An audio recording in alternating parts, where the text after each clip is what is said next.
Hi hello నమస్తే, this is Lavanya. ప్రభుత్వ ఆసుపత్రికి వెళ్తే మందులుండవు, కానీ అదే మందులు చెత్త కుప్పల్లో మాత్రం కుప్పలు కుప్పలుగా కనిపిస్తాయి.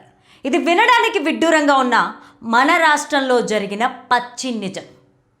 ప్రజల ప్రాణాలు కాపాడాల్సిన మందులు వాడకముందే ఎందుకు మట్టిపాలయ్యాయి?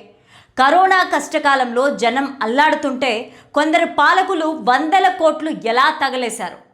కాగ్ నివేదిక బయటపెట్టిన ఈ మందుల వెనక మంట ఏంటో ఇప్పుడు చూద్దాం.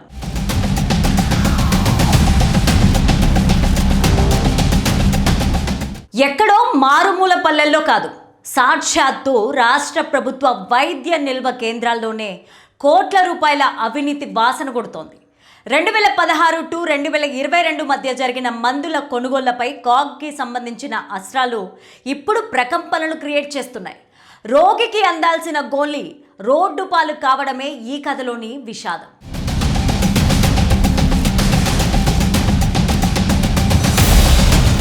అసలు విషయం ఏంటంటే, దాదాపు 390 కోట్ల రూపాయల విలువ గల మందులు గడువు ముగిసి పనికి రాకుండా పోయాయి.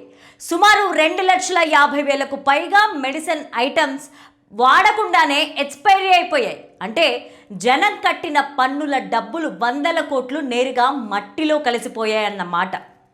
ఇంత జరుగుతున్నా అధికారులు ఏం చేస్తున్నారన్నదే ఇక్కడ పెద్ద ప్రశ్న.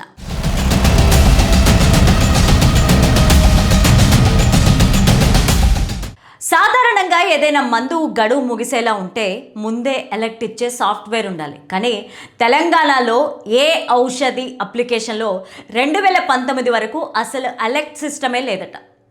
ఆ లోపుగా జరగాల్సిన నష్టం జరిగిపోయింది. కేవలం సెంట్రల్ డ్రగ్ స్టోర్లలోనే 7 కోట్ల పైచిలుకు విలువైన మందులు పాడయ్యాయి.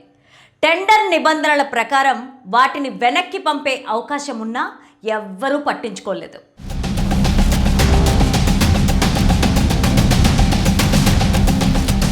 కరోనా సంక్షోభాన్ని కొందరు అదునుగా మార్చుకున్నారు. 2017లో 192 కోట్లలో ఉన్న కొనుగోళ్లు 2022 నాటికి ఏకంగా 623 కోట్లకు పెరిగాయి. అవసరం ఉన్నా లేకున్నా ఆర్డర్లు ఇచ్చేయడం, అవి స్టోర్ రూమ్స్లో మూలుగుతుంటే పట్టించుకోకపోవడం వెనుక భారీ కుంభకోణం దాగి ఉందనే ఆరోపణలు వస్తున్నాయి.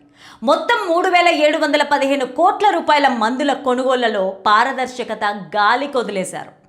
ఈ నిర్లక్ష్యం వల్ల నష్టపోయింది సామాన్యులే. ఆసుపత్రికి వెళ్తే మందులు లేవు, బయట కొనుక్కోండి అని రాసిచ్చే డాక్టర్లు ఒకవైపు అయితే, తీరా చూస్తే వందల కోట్ల మందులు క్షేత్రస్థాయి ఆరోగ్య కేంద్రాల్లో వాడకుండానే పాడైపోవడం మరోవైపు. ప్రజల ఆరోగ్యంతో సాగిన ఈ ఆటలో సామాన్యుడి ప్రాణం గాల్లో దీపమైంది.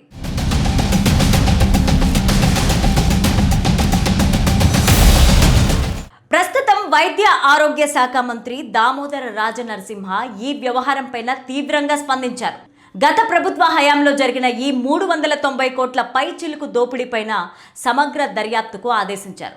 బాధ్యులైన అధికారులను, పాలకులను వదిలిపెట్టే ప్రసక్తే లేదని, దీనిపైన పూర్తి నివేదిక ఇవ్వాలని స్పష్టం చేశారు. డబ్బులు పోతే సంపాదించుకోవచ్చు, కానీ ప్రాణం పోతే తిరిగి వస్తుందా?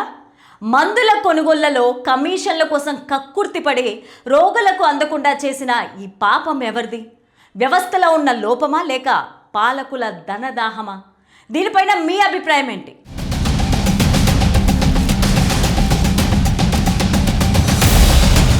మందుల మాటన జరిగిన ఈ భారీ దోపిడీకి అసలు కారకురేవలో తేలాల్సిందే. మట్టి పాలైన ఈ ప్రజాధనానికి బాధ్యత వహించేది ఎవరు? మీరేమంటారు? చూస్తూనే ఉండండి సౌత్ టీవీ. సబ్స్క్రైబ్ కూడా చేస్తారు కదూ. Thank you all. Have a good day.